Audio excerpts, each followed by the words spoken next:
President Donald Trump recently visited the Philippines, and those of us who care about human rights were hoping that maybe he would confront their president, Rodrigo Duterte, about the ongoing slaughter of his own civilians, all in the name of the war on drugs.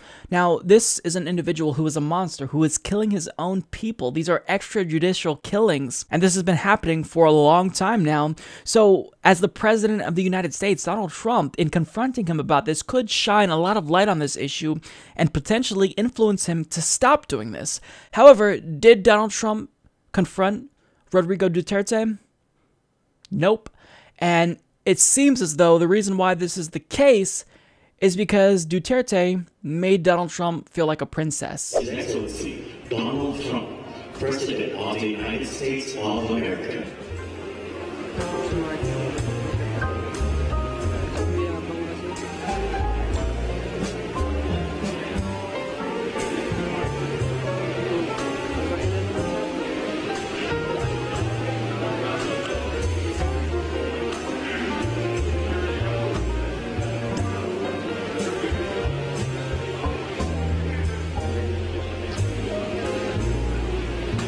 So Donald Trump was greeted with this really warm welcome. He was given the red carpet treatment, and since he has a really large ego and he's narcissistic, well, he decided to then turn a blind eye to Duterte's crimes against his own people, crimes against humanity.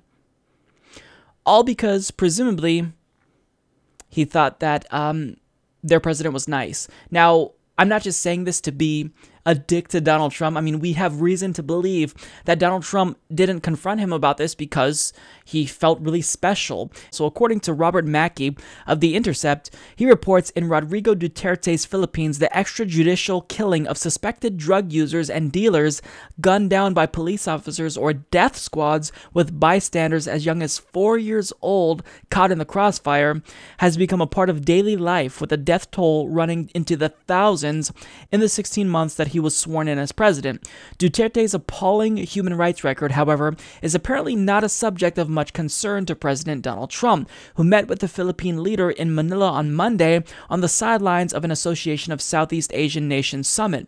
Human rights briefly came up, Sarah Huckabee Sanders, the White House press secretary, told reporters after the two leaders met for 40 minutes. That claim was quickly contradicted by Duterte's spokesperson, Harry Roque. There was no mention of human rights, there was no mention of extra-legal killings, Roque said. There was only a rather lengthy discussion of the Philippine war on drugs, with President Duterte doing most of the explaining. The U.S. president did not comment on the war against drugs, Roque added. There were instances when he was nodding his head as the Philippine president was explaining. Trump's failure to criticize the widespread executions in the Philippines was not a surprise, given that a leaked transcript of a phone call between the two men in April showed that the American president said that he was calling his counterpart to congratulate you because I am hearing of the unbelievable job on the drug problem.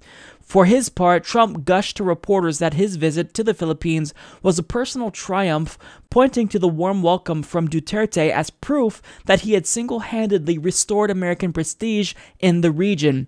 Still basking in the glow of the reception at the ASEAN Gala dinner in Manila on Sunday, where he wore a barong Tagalog, an embroidered shirt worn at formal events in the Philippines, and was greeted on a red carpet by Duterte, with whom he later shared a toast, Trump told the traveling press that the welcome was red carpet like I think probably nobody has ever received. So when Donald Trump told him that he was doing an excellent job, or that he heard about the excellent job he was doing, at that point we could just probably brush that off as him being ignorant, which we really shouldn't give him a pass for because he's the president. But the reason why seemingly he didn't confront him about this is because, well, he felt as though Duterte really liked him and respected him and gave him the red carpet treatment. So why would you bring up something that's, water under the bridge?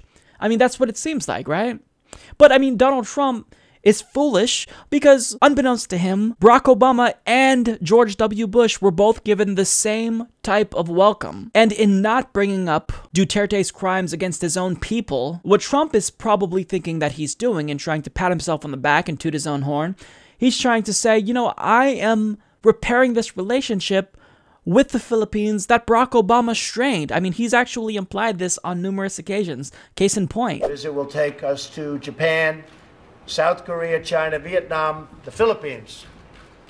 You remember the Philippines, the last trip made by a president that turned out to be not so good, never quite got to land. We're going to Vietnam, we're going to the Philippines, which is a strategically important location where the previous administration was not exactly welcome, as you probably remember. Now, Trump is 100% wrong here. Obama, in my opinion, is not to blame for this strained relationship between the United States and the Philippines. The reason why Duterte didn't like Obama is because Obama, unlike Trump, did not give him a pass on his crimes against humanity. And in fact, this is how Duterte referred to Obama. He said Obama was so black and arrogant. This is a quote from him. And he told Obama to go to hell. But since Donald Trump and Duterte both had hatred of Obama in common, they were actually able to bond over this, literally. So Donald Trump decided, since he's treating me so well, since we both hate Barack Obama, why would I bring up the fact that he's killed thousands of his people arbitrarily and immorally? It's unbelievable. You're the president. How could you not confront him when he's killing his own people? Now, I'm not saying that Obama was perfect in this situation, and I'm not saying that Obama, denounced all criminals, anyone who's committing crimes against their own people. I thought that he should have spoken out a lot louder against the ongoing genocide in Myanmar against the Rohingya. I think Obama was too nice to Duterte. And look, in saying that I want Donald Trump to confront Duterte about killing his own people, I'm not saying that the U.S. itself isn't guilty of committing war crimes, nor am I saying that I want Donald Trump to invade the Philippines and overthrow Duterte. All that I'm saying here is that as president of the United States, you have a lot of influence, and if you shine a spotlight on Duterte's crimes against his own people, maybe, just maybe, that might influence him to stop.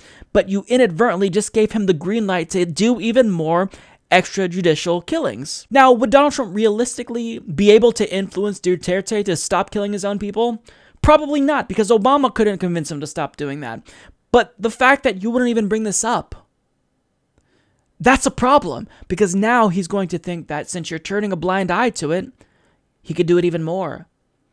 And he's going to consolidate power even more and kill even more people, all in the name of this stupid drug war.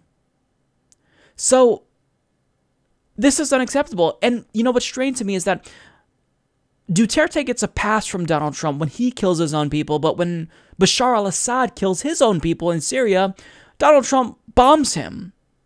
So if you're going to claim to care about human rights and authoritarian leaders killing their own people, then you have to be consistent. You can't pick and choose who you're going to hold accountable, because that dictator might hate Obama also, or make you feel special and give you the warm fuzzies and make you feel like a princess. I mean, you can't give him a pass for this. So the fact that Donald Trump gave Duterte a pass, it just shows that he's not a true leader. He's not. I know for a fact that Donald Trump had to have been briefed. We can't just chalk this up to ignorance, and even if he was ignorant, he doesn't get a pass for that. You're the president now, Trump. But the fact that he gave him a pass is unforgivable. It shows what a piece of shit Donald Trump is. To turn a blind eye to something so egregious happening in the Philippines, it's unacceptable. Support this podcast by becoming a patron at patreon.com/Humanist Report.